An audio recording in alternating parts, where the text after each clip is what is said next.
Some people think I'm crazy. Fair enough. My name is Paul Salopek. I'm a biologist by training, a foreign correspondent through long experience, and a National Geographic writer and explorer. I am walking continuously without breaks from Africa all the way to the tip of South America, a place called Tierra del Fuego.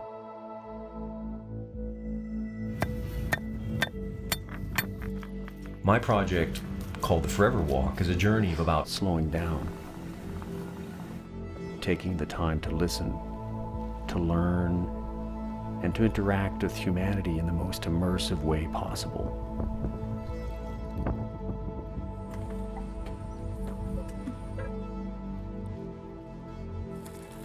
People are my destination. Regardless of who I encounter, it's the daily lives of the individuals along my trail who offer windows into the big issues of our time. Their stories form a mosaic of meaning that can connect us all.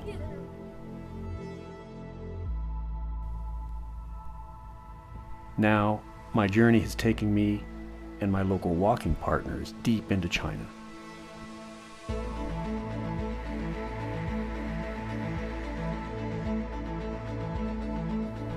Who will we encounter?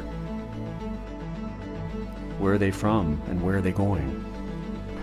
The answers always are revealed one footstep at a time. What a view. Not too many people get this view.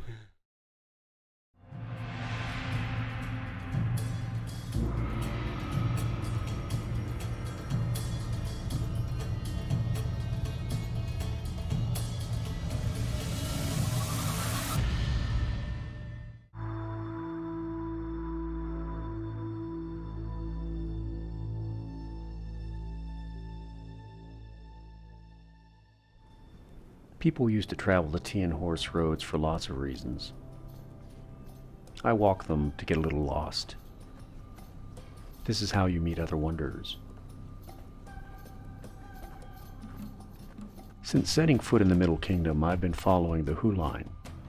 It's an imaginary boundary that divides East and West China, and it'll steer me some 6,000 kilometers across 10 provinces. Now it's brought me here to Mount Erlang in Sichuan. Since the Tang Dynasty, merchants blazed zigzag routes here, exchanging bricks of tea from Yunnan and Sichuan for sturdy ponies from Tibet and more. All these goods were balanced atop mules, yaks, and human porters who straddled rivers and high passes along this rugged branch of the Silk Road.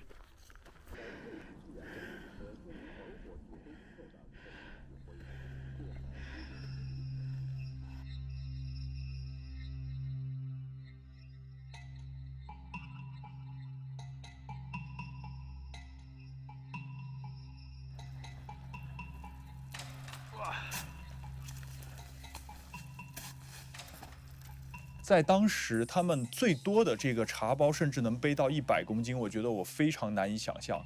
这一趟我可能就背了不到20公斤的东西，然后走了几天之后，我的膝盖都已经这个旧病复发，已经完全不行了。就是你能想象，就是在更加崎岖的这样的山路上，然后他们每人都在背着那么80多公斤到100公斤的东西，然后再背着由这些茶换的米再回来，我会觉得这个是一个 很夸张的事情。谢谢，这是推过差不多就是几公斤。呀，这个成运动的啊，都没走咋下去。好。 73-year-old Chen Xiaokeng has carried memories of these legendary tea porters since childhood. A village historian, he shares his insights into these incredibly sturdy men who are sometimes joined by women and even children.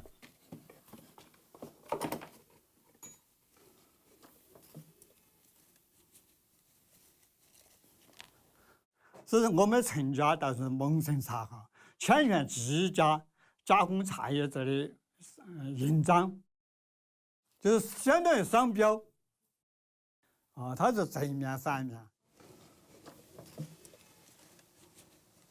背茶包子呢，就是这个是金枣子，要冬前头有雪，无论翻二郎山或者是八安山或者赣州河都要用这个就是要把这个穿起这个就要这样子，不穿袜子，包这个，要包这个，这个是八步裹脚，包起这个后，然后这样子再穿，穿起了然后才这样子混起，下山就把盖到，就是现在他们登珠穆朗玛峰的，肯定不这样子办法，最后都是来我这来，最后现在上山全部是防着这个，他这个山上没得水时候，他就不用这个，但是冬天就必须要带这个。这个是背起茶包刮汗的，用耙插花呢，插到眼里要刮，他这个用这个刮的呢。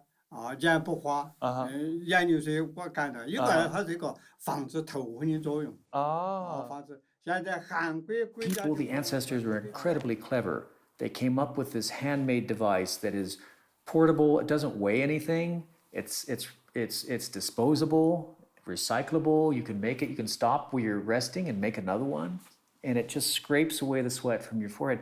If an archaeologist managed to find these, I don't think he or she would ever guess what it was for. It's like this mysterious object. But then this old dude demonstrates it, and you say, of course, it has layers of scrapers, not just one, but 2 or 3, so it really does the job. 感谢你们的中国人邀请我们的。鲍罗先生说太感谢你了，但是这个太有价值了，就是请你留的，请你留的。And I didn't take one because I don't feel comfortable taking away the legacy of the societies and cultures that I walk through. I collect stories. I don't collect objects. 请你姐留的，是呢，就是年轻人以后跟中国的年轻人来看看这些东西，就是他就不拿这个东西了，太感谢了。These kind of artifacts are very evocative to me. They make me think about the enormous number of people who've done extraordinary things in their life, like walk through the mountains of Sichuan carrying 80 kilos of tea, right? That's as much as I weigh. It makes my imagination race to think about other lives, other journeys, and how much of it is unrecorded, right? That's the nourishment of this project. That is the richness that comes with connecting with ordinary people along the way.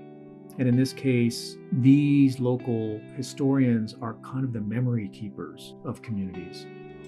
Thank heavens that they're still there, because if they weren't there, all of this collective experience, all of this knowledge would be lost. And part of my project's mission is to help preserve that.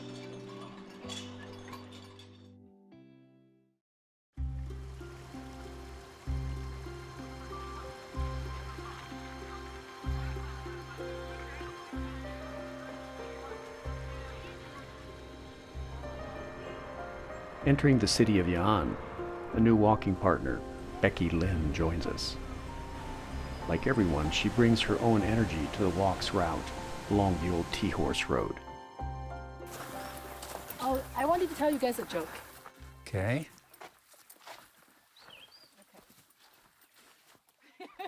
I'm listening. I started to laugh before telling the joke. Yeah, I love this joke, but people can like it. Okay. One day... This historic pathway was an important network for commerce, but it was also just as important for an exchange of cultures, beliefs, and new discoveries.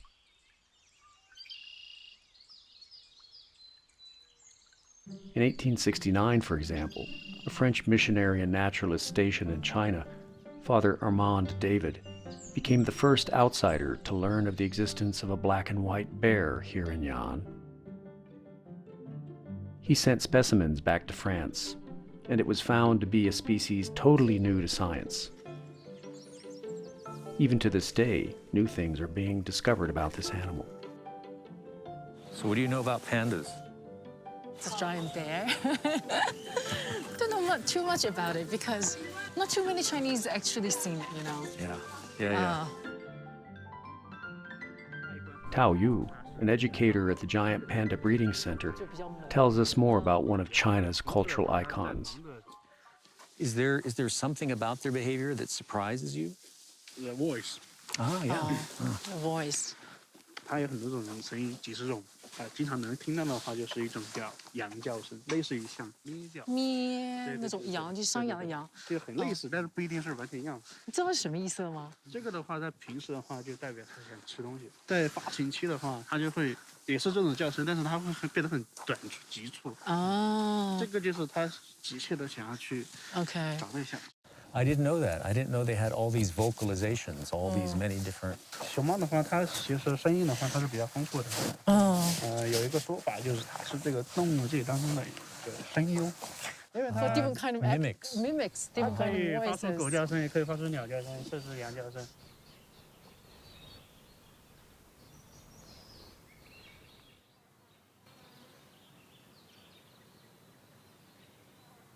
Why should we care about pandas?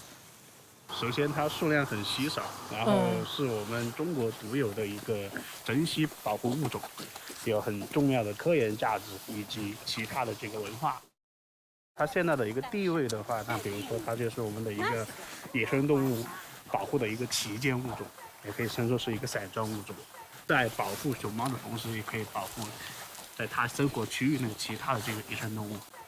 And the ones that are in the captive programs, the 673, is part of the goal to reintroduce them to the wild, or is it mainly? We launched this program over 10 years ago, Mm-hmm, and now we have released 11 panda. Oh wow. Okay. In about all these pandas they have been trained for 2.5 years. After training, Before the releasing to experts they will. some physical checks. Before being released.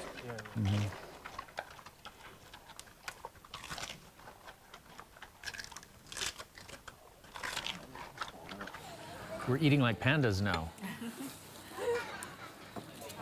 Wow.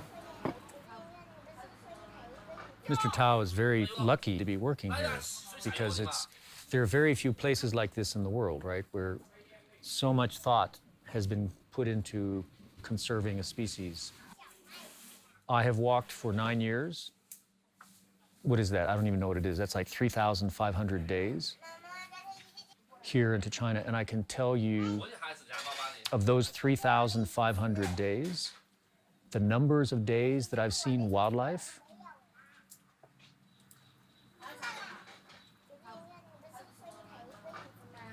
maybe 50. Everybody around this table is living through the biggest mass extinction in the history of the planet. We are nowhere near having enough facilities like this. There needs to be not hundreds, but thousands and tens of thousands of facilities like this to educate people. So the walk, in a small way, tries to share the stories. Like Mr. Tao, you bring students here to show them there's value in this animal. There's value in nature, and you are part of nature.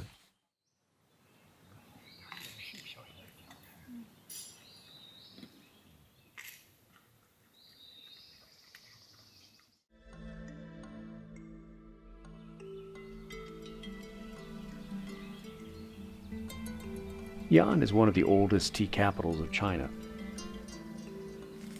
And for centuries, tea, silk, porcelain, along with other elements of Chinese culture, spread to other parts of the world from these green hills.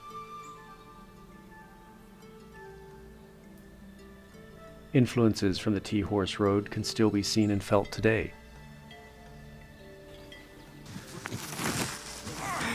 All right, thank you. Here are the ladies. We're going to be joining them. We're going to be picking tea.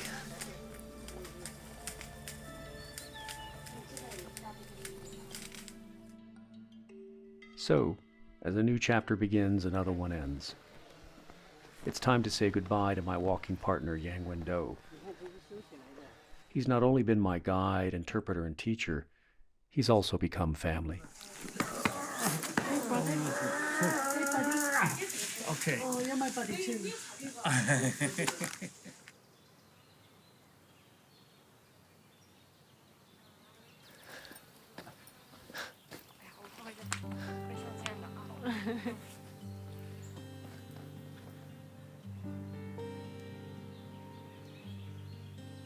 So you text me when you get into Yan, okay?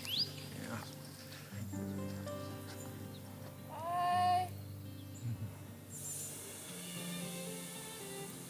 It's difficult to explain how deeply you get attached to people when you're walking. I mean, for day after day, that unlocks a part of your heart that, apart from like very deep, maybe romantic relationships, is almost unequaled, at least in my life. I consider my walking partners like family.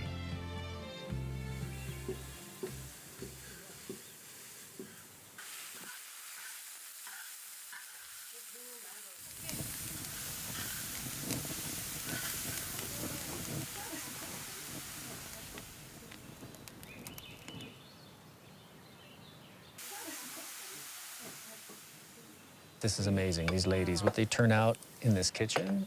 Have you seen the kitchen? Traditional, they're using it, yeah. 漂亮, huh? Wow, beautiful. Look at you two.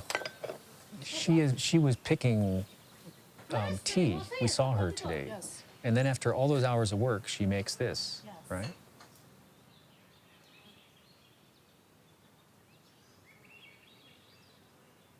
You say that she's beautiful. Oh, they're both beautiful. Tea farmer Yang Xiaoyin and her friend treat us to a vegetarian feast. It's as nourishing as the views overlooking the plantation. Yeah.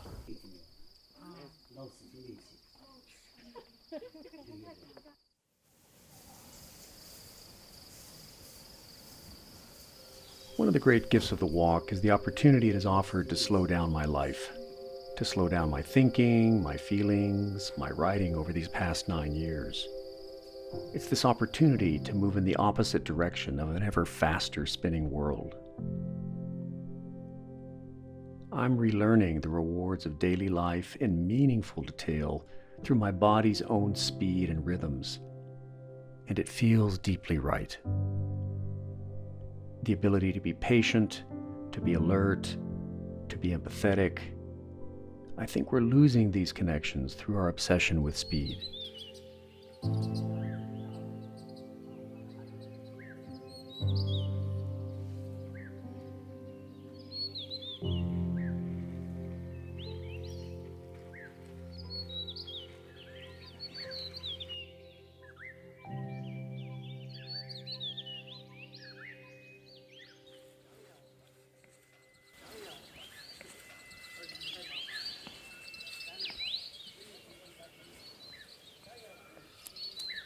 If you want to truly learn about somebody's life, toil alongside them. I join the tea pickers in their work.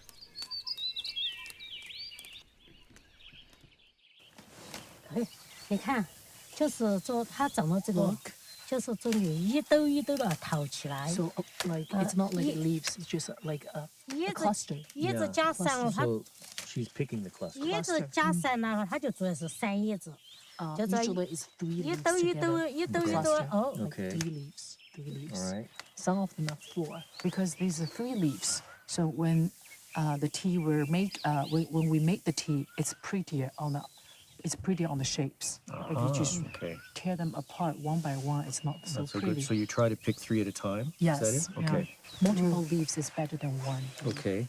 All right, great. 这个一天采不到多少，这个一天最多采上20斤吧。 And 10 kilos for like how many hours? Like that's all, like 6 hours, 8 hours? 20斤是几个小时采茶呀？几个小时要，差不多要12个小时吧。 12个啊，about 12 hours. Wow.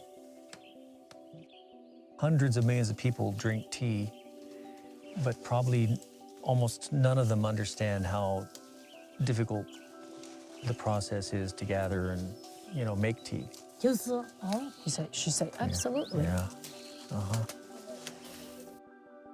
这是一个传统的文化，也是我们当地的收入。你是顶天的人，你是天上的星星，我们是凡间的。 What's impressive about the last day or two here in a tea garden, southern Sichuan, is manual labor still does to societies. Becky and I just spent the morning picking tea.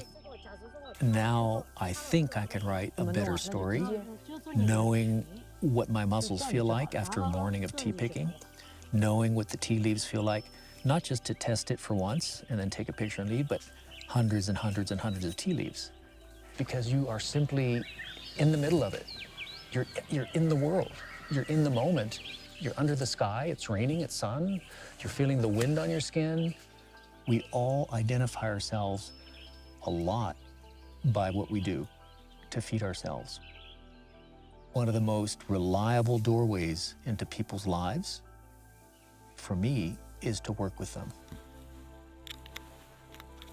So the walk, in a sense, is like a needle pulling a thread through the lives of many different people, stitching together a larger story about where we came from, who we are, but also where are we going and how do we go together.